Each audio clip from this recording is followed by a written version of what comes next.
spend some time, I want to talk about home. And I'm going to start by doing something you're really not supposed to do. I'm going to make an assumption. And this is my assumption. Everyone here has a home. Maybe a house, maybe an apartment, maybe a room somewhere. But am I right in thinking we all have a place to call home? And that home, that's very special to us. It's the place where we welcome friends and family. It's the place that holds the mementos of our life. It holds our memories. Those memories that we've created, those memories yet to come. It's a special place for us. It's that place that we can retreat to at the end of the day. I think if we have a place to call home, we're able to have a certain perspective on life. Having a place to call home can also inform how we react to certain scriptures, such as this one, John 14. I'm only going to be reading verses 1 through 4 this morning. Jesus said, "Do not let your hearts be troubled. Believe in God. Believe also in me. In my Father's house there are many dwelling places. If it were not so, would I have told you that I go to prepare a place for you? And if I go and prepare a place for you, I will come again and will take you to myself, so that where I am, there you may be also. And you know the way to the place where I am going." This is the word of God for the people of God. Praise be to God. Amen. Now this may be a familiar scripture to some of you. It's one that's usually used at funerals and memorial services. It reminds us that this earthly life is not our end, that there's a life promised for us, a life promised for us in eternity for those who believe. And Jesus has gone on to prepare a place, a new home. Different translations of the Bible refer to the place Jesus is preparing as a room, or as a house, or in the King James, a mansion. I think, however we translate it, though, the message is clear. Jesus is preparing our home. For those of us with a place to call home, we interpret that thought through the lens of one who knows what security and shelter are. But think about those who don't know the security of a home. Think about those who don't have consistent shelter. How would they interpret this promise? Is it a promise as full of hope as it is for us? Is it perhaps more hopeful? The reality for all of us is we don't all have the comfort of a place to call home. And we should all be concerned about this. In Matthew, we hear Jesus call us to feed the hungry, to give drink to the thirsty, to welcome the stranger, to show care and compassion to everyone. And this is the point where you say, "But Pastor Beth, what can I do?" And I say, maybe you should ask. As many of you know, the church is in partnership with Family Promise in Collin County. Now, how many of you already knew that? Seriously. Okay. Family Promise is a national nonprofit organization dedicated to assisting children and families. Hear that? Children and families who have lost or are at risk of losing their housing. And next year they will celebrate their 40th year. And today we are fortunate to have LaVeeta Hamilton, who's the Executive Director of Family Promise here in Collin County, and she's going to explain to us a little bit more about what Family Promise is and what we can do to help them. So LaVeeta, can we welcome LaVeeta?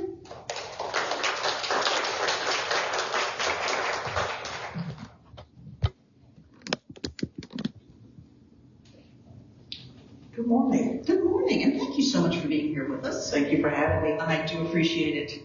So, can you tell us just a little bit about Family Promise? Family Promise. Can everyone hear me okay, or is this too loud? Okay. Family Promise of Collin County, it's a homeless shelter for families experiencing homelessness.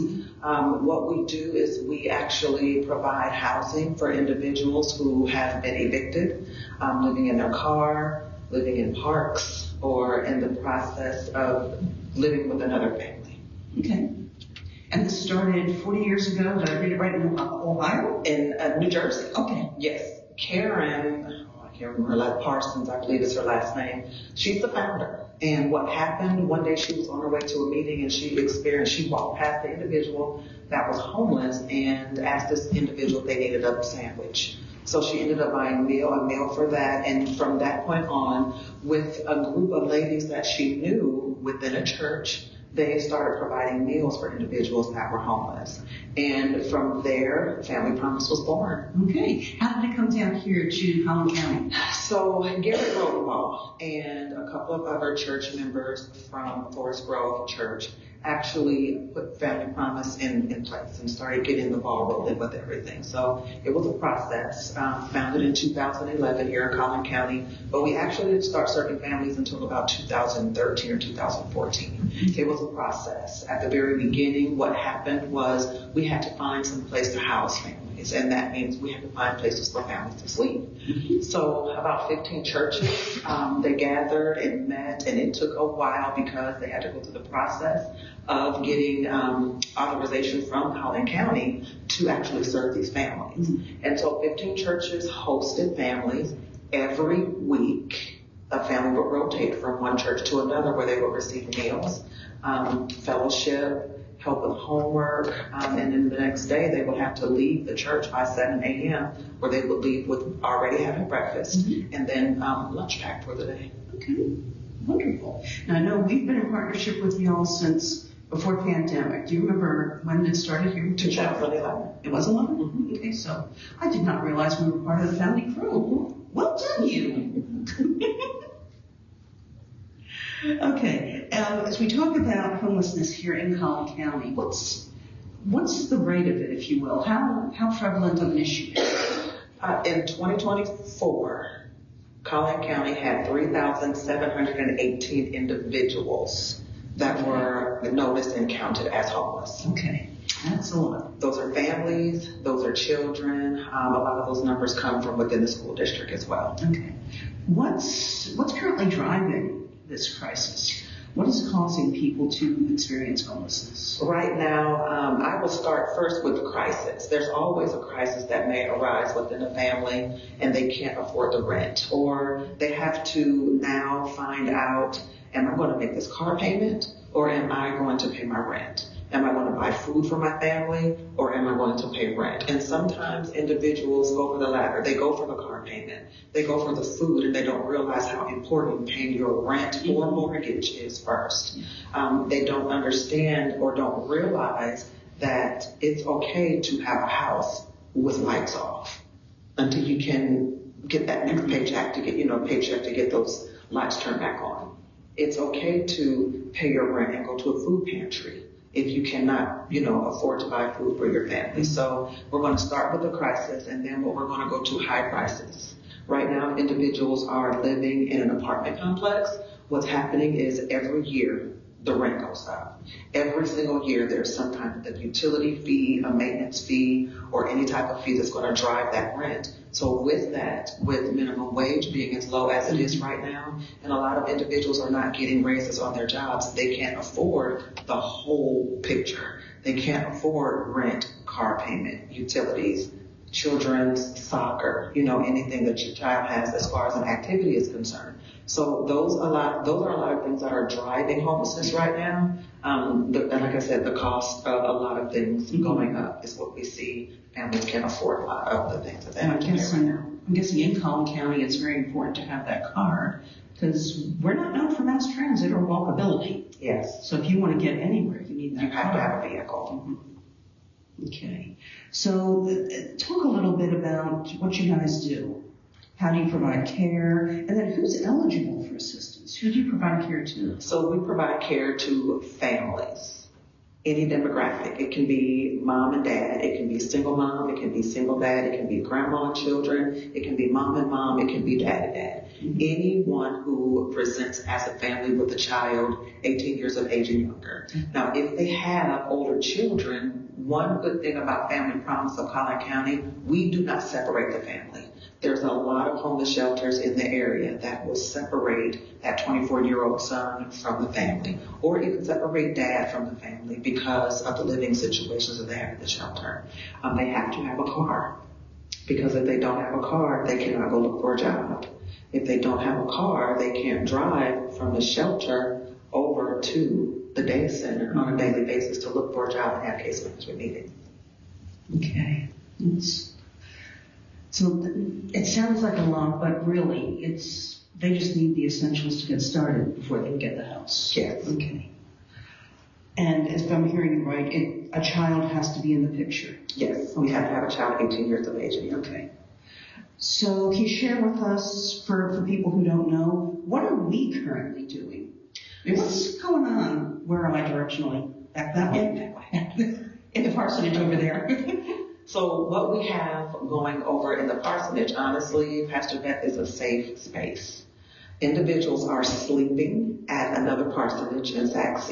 Mm-hmm. Those individuals have to be in that shelter every night between, I say, 6:30 and 7 o'clock to receive the meals that other churches prepare for them. Mm-hmm. They have to leave that facility by 8 o'clock in the morning, and instead of them just wandering around the streets or having to be at the library, if they don't have childcare, just kind of spending time at the park until it's time to go back to the parsonage, they have the parsonage here for a safe space where they can utilize our computer lab to find a job. We have a case manager that meets with each family every week to help them set goals, which is the ultimate goal is going to be housing, but they have weekly goals. They have monthly goals, and then, like I said, that ultimate goal, they can prepare meals there.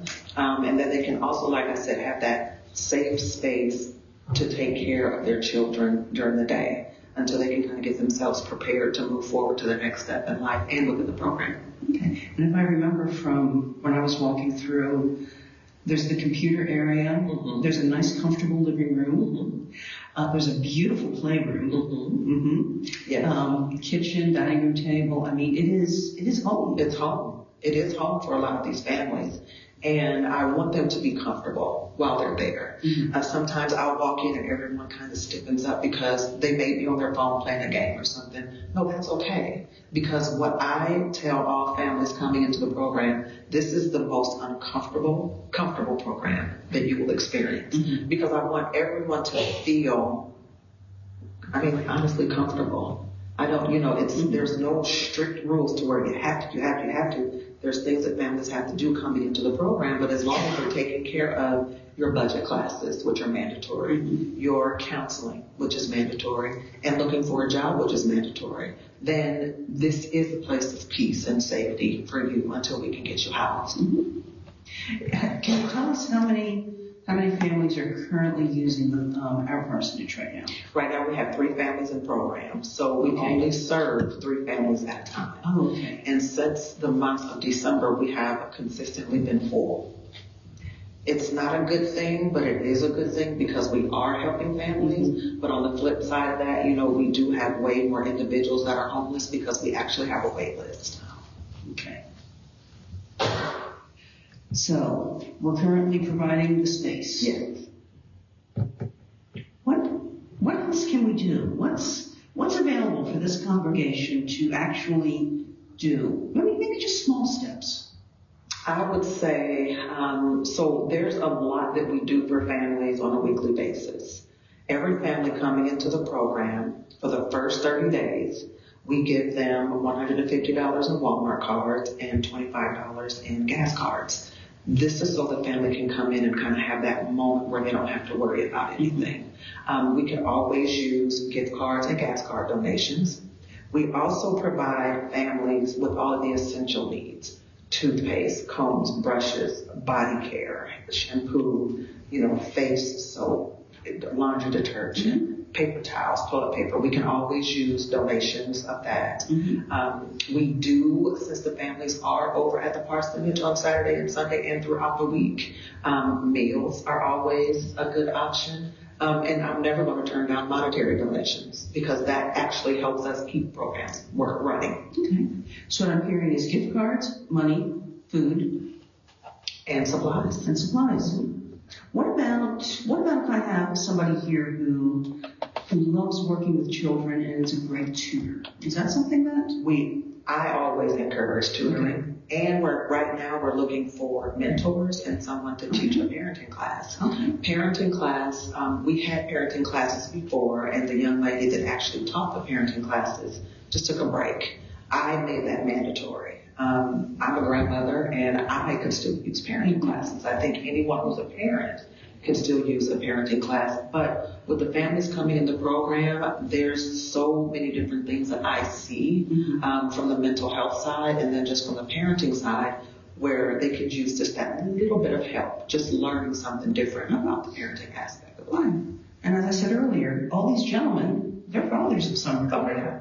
And I said the same thing last month. Ladies, you are all mothers of some regard. You have helped a child. So this is something that, Okay, now guys, don't get worried. I am not volunteering anybody for anything. I'm just trying to get some ideas out there of what else can we do to help this organization?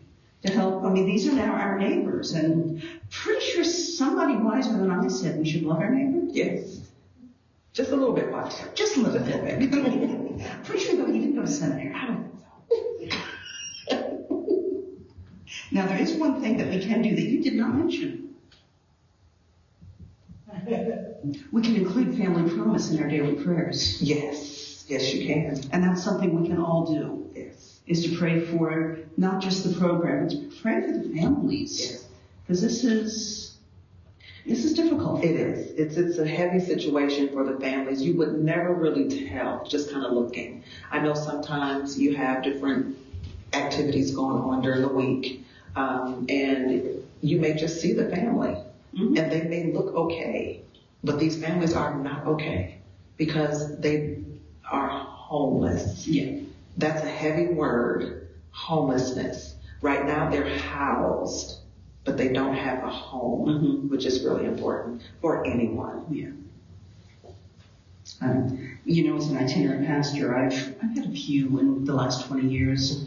And it is very important to have that one place where, if you will, all your stuff is there. Yeah. And all your memories are there. And you know where you're going to go to sleep tonight. That's important. It's very important. Okay. Now, one other thing that we can do, and LaVeeta and I have talked about this a little bit, and hopefully you guys will think it's a great idea. We have this beautiful Family Life Center, and it's big, and it would be a perfect venue for back to school fair. What do you guys think? What are we looking at doing for that right now? Right now, what we are doing, we're looking at serving the children from the city of Princeton, the city of Allen, and part of McKinney, just to kind of help those individuals, help the parents a little bit with back to school supplies.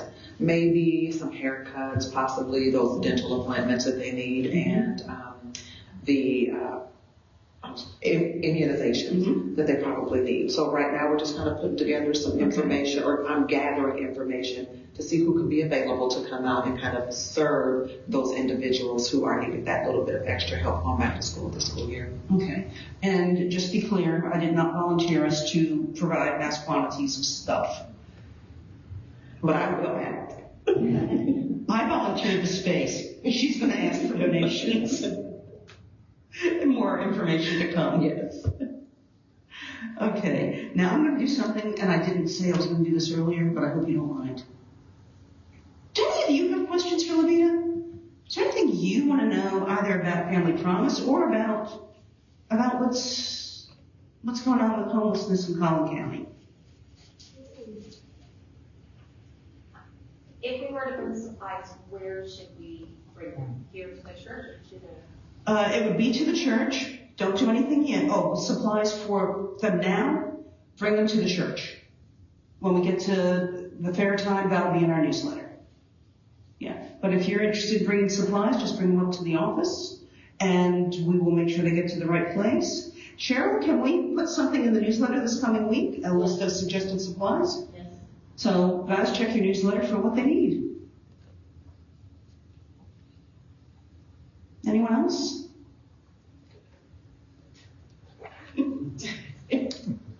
Just out of curiosity, is there a program that exists to connect families who don't qualify for family promise, say they don't have a car that you're aware of that helps them get a vehicle? A vehicle? Well, I'm going to repeat the question so everyone can hear it. The question's regarding what about those who don't qualify for family promise, perhaps don't have a car? Is there something in place to help them out? so that's a really good question because we have a program called God's Wheels. And I started in 2020, and then of course the pandemic hit. Prior to that, we received car donations. I'm pretty sure Cheryl and Jim remembers all the cars we used to have in the parking lot at one point. But we used to have vehicle donations, and what we would do with those individuals who did not have a car when they came into program, what we would do is allow them to utilize that car, and once they graduated, we would gift them that car. Well, what happened once the pandemic came through, we never received any more car donations. So right now we utilize the money that we have for that program to help the families get their vehicles fixed. And I want to get to your question in a second because there's some things that we kind of have in the works right now. There is a nonprofit in the area called Helping Hands, Helping Hearts, and they actually assist individuals with cars when they don't have them. So what we're doing right now is we're actually waiting on a car donation from them. So when we get that donation, what I'm going to do is hire a part-time driver so we can accept families who don't have a vehicle. Like I said, we only serve 3 families at a time. And so what that individual will be able to do is to transport those families within Collin County where they need to go. There are a couple of nonprofits in the area that helps with cars when those families need it, but same thing. They haven't received vehicles for a very long time, and it's just far few and in between that those individuals have those cars available for families. So we try to partner with other nonprofits who have those vehicle donations just to kind of find out where they are receiving those vehicles so we can have a place to refer those families who don't have transportation. You're welcome. Yes, ma'am. Just curious, you said that the families that you help go through a program. Is it kind of like an open-ended program, like until they get where they need to go as far as their goals, or is it no, in 6 months it ends? So, did you want to repeat the question? Yeah, Kelly's asking, is the program that Family Promise offers, is this an open-ended program, or is there an end date where they have to complete their goals by a certain time? So families come into the program, and it's a 90-day program. And once they get in program and they start setting goals and say they don't have a job and something happens, we have a family right now, she's been in the program, her 90 days would have been the 13th, but she was able to extend that time. So what happens is if we see that a family is doing everything that they can to get where they need to be, we're going to keep them in program. It can go on for up to a year, but what happens is every month we look at their goals and we talk about the progress that they have made, and then they literally write a letter asking for an extension request. That way we can kind of monitor what's going on. And they have case management meetings every week. So we always know the details of what's happening with families. They come in thinking 90 days because of course we want them coming in doing all the work. We don't want to say it's 90 days, but you can stay for 2 years if you want to. That's not how it's going to work. 90 days is what they know coming in, and as that time nears, we find out where they are. But as they enter the program, what we do, we immediately get them connected with another nonprofit that we work with called Hope Restores Mission to get them put in a system so they can start looking for housing and start getting assistance if they need for housing. So we've actually, this year, we've graduated 2 families out of the 5 that we've had so far into housing.